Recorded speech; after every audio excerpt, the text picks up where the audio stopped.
Yo, what's up, guys?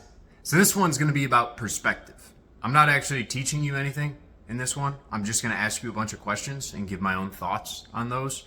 And the goal is, the intention is to hopefully expand the conscious horizons of what you're willing to think about.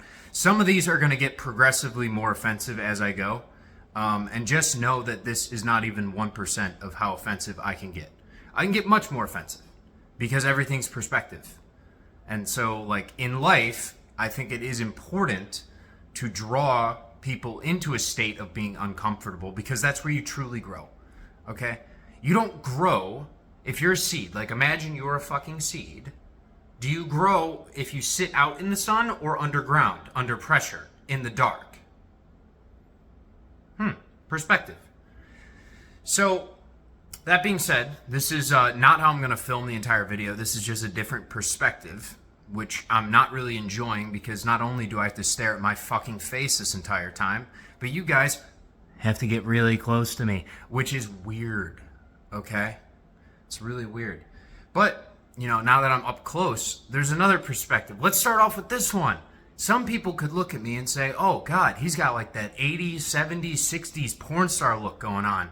He must be a total playboy because he's got a flavor saver. If you guys don't know what a flavor saver is, probably don't Google search that one. Your parents won't be proud of you, okay? But basically, it keeps a little bit of the flavor after I'm done doing my job, if you know what I mean. But that's not what it's for. You see, this is a government-sponsored activity right here. This is part of the PPP. This is the Pizza Protection Program. If you haven't heard of the Pizza Protection Program, this is when pizza is so fucking delicious and piping hot that you take it out of the oven and you can't help but take a bite. This leads to the cheese of the pizza on the top of the crust to fall off and smack your face. This is to protect me. Okay? You uncultured fucks. It's all perspective. So, I'm going to start off with the first question. Is reality happening to you or for you? Now, also, before I get going on that, I want to say, any of these questions, guys, I would love it if you'd write down your responses and your experiences in the comments. That is fun. It is a way that we can work together to grow and experience new things and meet new people and just have conversations. All right, because that's kind of what we should be doing. That's the point of life. Okay, so reality. Does it happen to you or for you? I like to look at this as fate versus destiny. Fate is decided for you. Somebody else says, hey, motherfucker, you're going to end up here. And destiny is, no. I get to pick the path. I don't know where the path is going to lead me, but I'm the one ultimately that gets to decide. Okay? Now I'm going to give you two different scenarios, and you tell me if the way that you look at these scenarios, how would they impact your future life? Okay? So, young boy, let's say me, wakes up in high school. You know, I'm a single guy. I'm a nerd. I'm not very good at talking to girls, and that's pretty reflective in my attitude towards things. You know, my mom's yelling at me. She's like, Brian, you gotta brush your teeth, and you gotta comb your hair, and you gotta put on some cologne. You gotta look nice. And I was like, Mom, why do I have to look nice? I don't need to look nice. No one pays attention to me. But that day when I get to school, I run into a random girl, right? Random. And I start talking to her, and I notice that she kind of thinks I smell. Maybe I look a little weird, a little disheveled. And I end up not getting her number. But you know what? I actually thought she was cute. I was like, damn, fate was throwing me a nice one. Now, what if I had woken up that morning and I said, you know, everything happens for a reason. And my mom opens the door and she yells at me and she's like, hey, brush your fucking teeth and comb your hair. And I'm like, you know what? Why would she tell me to do that? Is it because maybe I'm going to have an experience today that I don't know about? Because I can't know about it. It's just going to show up and it's going to work itself for me. And so I do what she says. I don't know why, but I know that it's for the best. I know it's going to make my life better. It's going to make it easier. So then I do it. And I go to school. And I end up getting that girl's number. Okay? And I feel so good after getting that girl's number that I go to my chemistry test and I just drop an absolute bomb on it. an absolute ace. What happens to the other guy? He feels a little rejected. Maybe he goes to class and he doesn't do so well. Maybe he gets a C. And then that C, well, now he doesn't feel as smart as the other kids. And maybe that impacts some of his other actions. Whereas that A, on the other hand, could make you make more good choices. You see where I'm going here, guys? Your perspective of everything that comes into your reality, you can choose. You can choose and be a bystander, or you could be an active participant. It's up to you. Do whatever the fuck you want.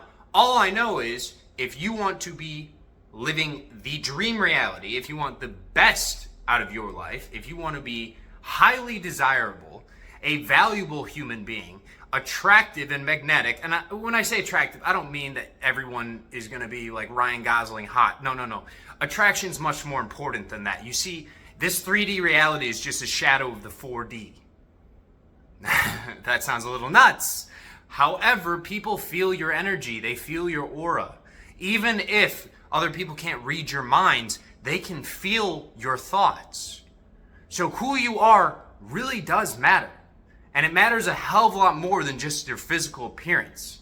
So having a proper perspective and handling of how you interact and integrate the lessons through life kind of makes a big fucking deal. So that's the first question, guys. Reality happening to you or for you? Think about it. Second one, do you ever see the roots of a tree or just the fruits of its labor? I want you to think back to every single successful person that you've probably idolized before. Do you see all the hard work? Do you see the sleepless nights? Do you see all those fucking Red Bulls smashed together, thrown in the corner?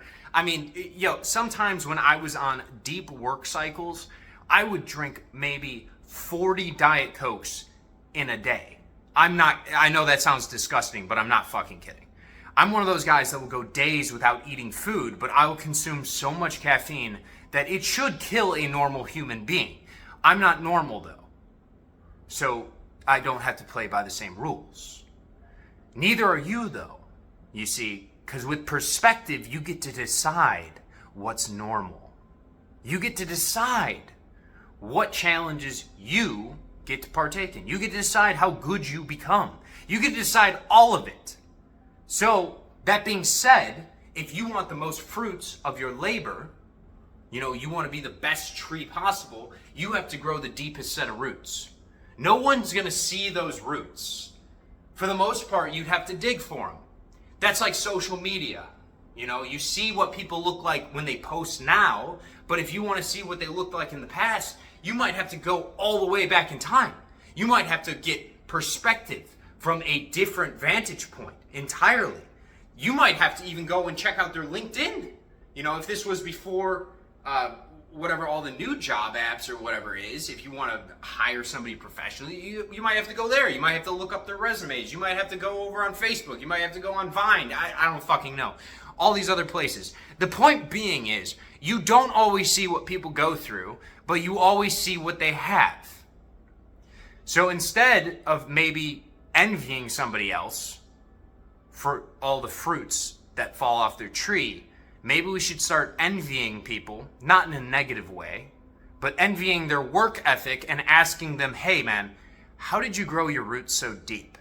It seems like you're utilizing the water and the earth energies a hell of a lot better than I am. It seems I just have all this fire, this piss and vinegar, and there's all this air, and it's creating this chaotic tornado of just this fiery vortex, right? And nothing's getting done.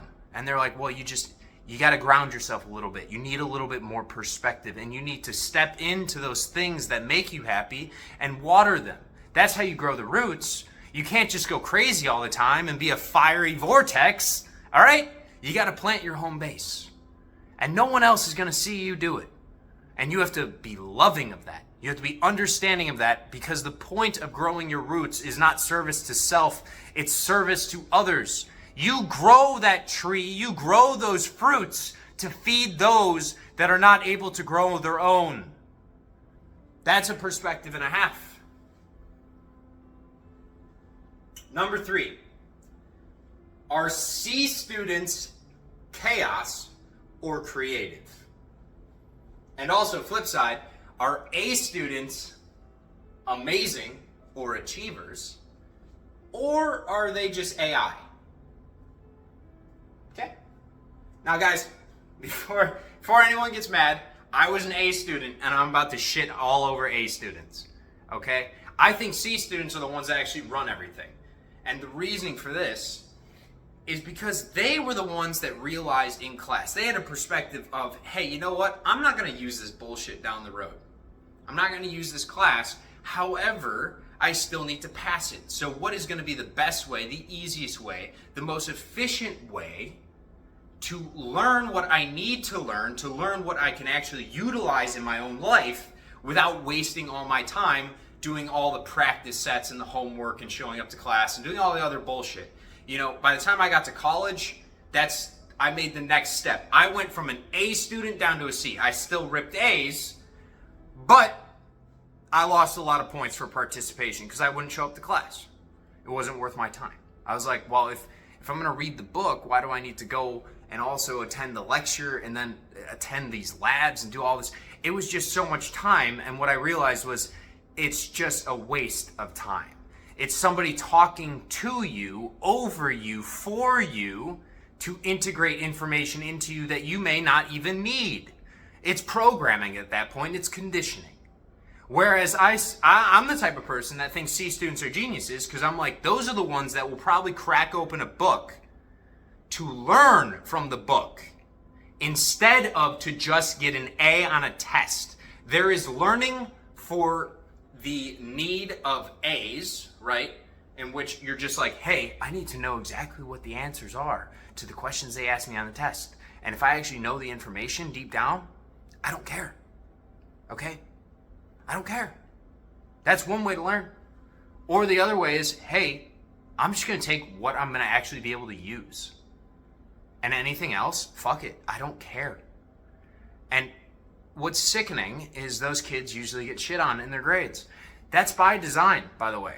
They want you to get penalized for thinking differently and finding new ways to solve the same problem.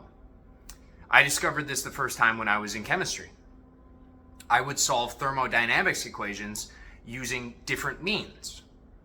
And the teacher was like, how'd you get your answer? I was like, well, it just makes sense.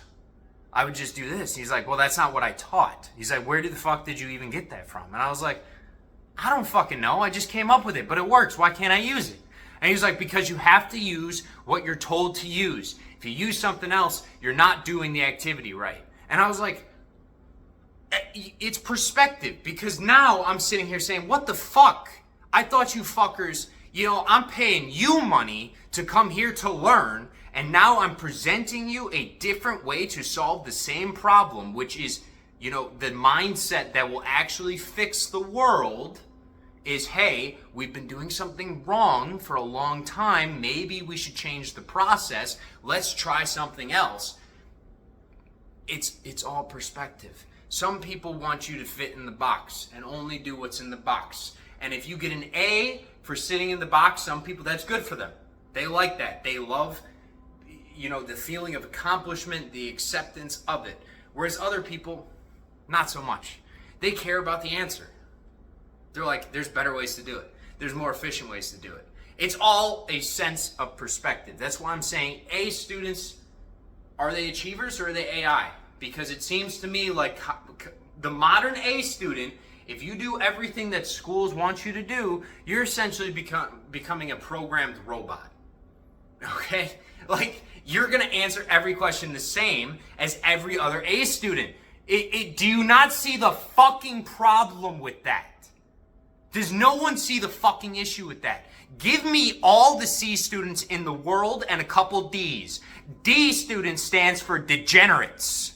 If you want to really get shit done, get some D students. And the F students stand for Florida man. If you really need to push the needle, Florida man, degenerates, and a couple of the C students that actually are going to save the world. Okay, that's how you got to do it. And then also the C students down the road, they're just going to hire all the A students that get their cute little masters and PhDs. Right? That's the perspective. It's game. I'm not trying to offend anyone. I want you to do your own thinking. Your own thinking. And is your own thinking going to get you an A in this modern system, or is it going to get you a C? I want you to think about that deeply right now. If you were to live your life the best way for you, would the system give you an A? And if it gives you an A, I'm going to ask you, maybe look at how you're living your life. Are you living it dictated entirely by societal programming and conditioning and the norms? Or are you living your own life? All right. Number 4. I can't believe I'm about to do this one. Child abuse or sociopathic youth? What do we want here, guys? Do we want to beat our kids? Or do we not want to beat our kids and wait for our kids to grow up and beat us? Okay, because that's the situation we're in right now. You see, I was on the tail end, I want to say, of a generation where it was definitely still cool to whoop your kid's ass with a belt. You know, there was no, maybe around middle school to high school, that's when World Star happened, World Star Hip Hop, if anyone knew about that. That was all like the fighting videos online. People started filming things. It became more socialized and normal to talk about what happens inside each person's household. It was a different perspective. It was a different world. It was the information age. But within that information age, you know, so came along some of those blue-haired Karens that I shit all over. Because they fucking suck, and they're also terrible parents most of the time. And they decided, hey, you know, that's so mean. Like, we need to be super nice to all the kids. Give them participation trophies. Always teach them that they're the best of the best, and they can never do anything wrong. Oh God, never hit a kid. Meanwhile, your fucking kid is becoming Satan because they have zero discipline, zero respect. They do not care about other people. They think they are kind of like what I preach on this channel, except not in a bad way. The king of their reality, except they treat everyone like a peasant. The king I'm talking about, that I want you guys to be, is so you can serve other people. That's the whole point of the fucking king. The king creates the kingdom to make everyone happy. He's like, guys, I have a plan. It's going to be fucking sick. We're going to have a moat. We're going to have walls. We're going to have dragons. It's going to be fucking awesome, guys. We're going to have ales. It's G. All right, that's what I'm going for. Not the whole everyone beckons to my call and they must do as I say or else I'm going to throw a little hissy fit and be a little cunt. That's not what I'm talking about. So this is perspective because I was beat as a kid and I'm thankful now as an adult because I look back at it and I want to analyze those situations. This is the perspective I take. I look at it from my eyes now, and I say, okay. So there was a story where I went over to my buddy Jason's house, and our other friend Matt O'Donnell was there, or at least I think that was his name. I don't even know. Basically, what happened was there was this old tabletop game. It was called Mage Knights. Little figurines, kind of like Warhammer 40K or like Lord of the Rings tabletop. You ever seen those before? And this was all the rage. You know, you'd move them using like a little measure stick and you'd fight them. They had little turn dials on the bottom for their stats and everything. Super cool, really expensive, okay? And his older brother had a huge fucking set of these things. A huge set. And we went over there and it was one of the other one's ideas to take one of those little, little baseball bats, the short ones, and we were like, I don't know, middle school age, and we destroyed his entire set. We destroyed probably $2,000. I didn't personally hit any of it, but I stood there and watched, okay? Important point I want to make on this story, because later that night, my dad, the other two I asked them at school, they didn't get beat. I did. My dad whooped my ass so fucking hard, I could not go to school the next day. I was covered in fucking welts. And you know why? He said he would have beat me less had I actually broken anything. And at the time, I couldn't understand why. He said, do you know how much worse it is that you knew what they were doing was wrong because you didn't break anything. So you knew what you were doing was wrong. And you stood there and watched. He's like, it's worse to be a good person and stand by doing nothing than to be a bad person partaking in an act. Because a bad person you can correct, turn around and say, hey, this is the correct path. But the other side, that's a lot more malicious. Okay? That's just weakness. And that's why my dad beat me so hard. He's like, you're weak. You need discipline. He's like, you couldn't stand up for yourself? Well, I'm going to teach you what happens if you can't stand up for yourself. The world will beat you down one way or the other, so you better be willing to stand and fight for what you believe in. The right thing to do. And I wasn't. But I learned that lesson. It was perspective. Right? It's all perspective, guys. That's the beautiful thing. And so, at least my opinion on it, I know this is an open-ended video, and there's going to be kids watching it, younger generation, as well as adults. So I'd love to see sort of the perspective on how child rearing has kind of changed, because I think it's a big reason we have an entire generation almost of disrespectful kids. I was like, yo, these dads got to get their belts back out. We got to take them off the loop, and just do that crack sound, dude. Oh, dude, I used to hear that as a kid. Shivers. I would sprint. We were playing Ghosts in the Graveyard. The second I heard that, you were not finding me in that house. Okay? But you know what? It taught me respect. Do I remember the feeling of the pain of getting spanked on the ass? No, dude, that shit was gone within 10 minutes. But you learn the fucking lesson. The pain allows you to transmute into a lesson. You learn, hey, not good. Smack on the wrist. Do this instead. It makes it a hell of a lot easier. That's just perspective. Now, the last one, this is really bad. Are racist jokes more offensive if you whisper them? Look, I'm just going to say it openly. Black people love watermelon. I love watermelon. Everyone loves watermelon. Do you like fried chicken? I like fried chicken. Black people are not the only ones that like fried chicken.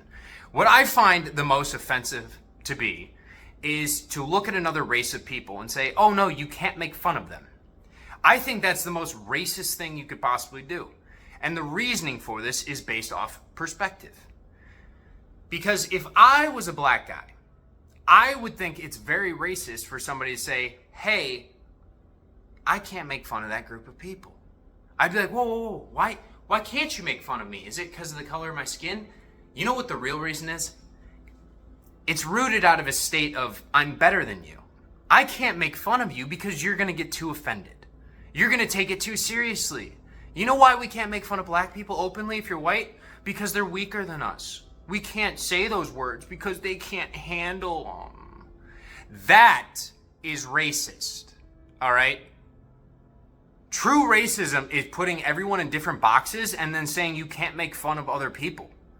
Okay? Because that's the whole idea of comedy in the first place, is that we're all equal and therefore we can all make fun of each other. But the second you take a group of people, and I'm just using black people, we can use Asians, Mexicans, white people, any group, gays, straight, doesn't matter.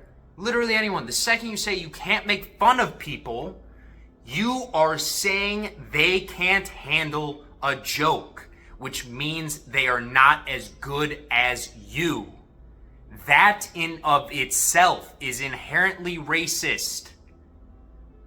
Every single person on the left that watches this video, I hope your head fucking explodes from this concept. It is racist to not say the joke. Stop. I get it. You don't know your fucking history. Your party used to be the slave owners. I get it. You don't understand how to read a fucking book. I understand. It's perspective, sweetheart. Stop getting mad. Okay? So guys, say the jokes. Be inclusive of everyone. Be loving. But obviously, don't put people down to be negative. You say jokes because they're funny.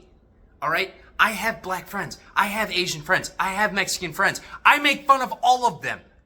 I have to. I would lose my fucking mind. Can you imagine having friends that are of different ethnicities and races and cultures and not being able to say a word about them?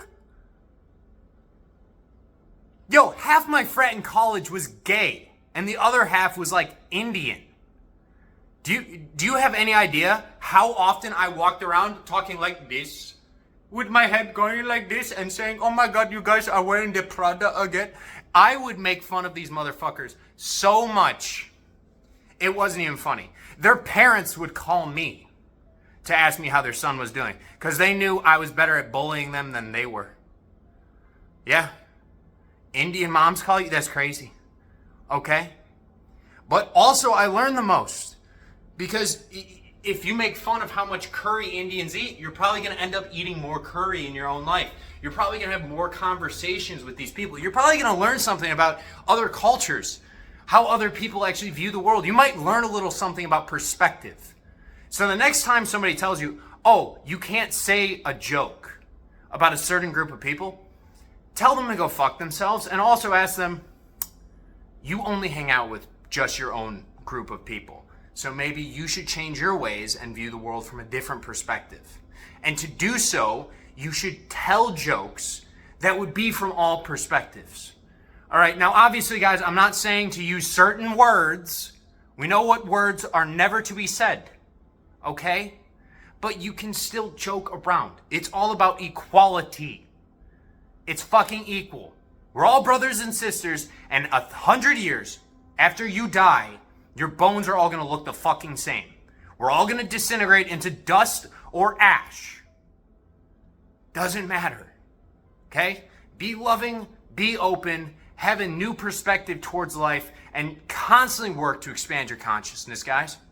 Constantly work to expand your consciousness.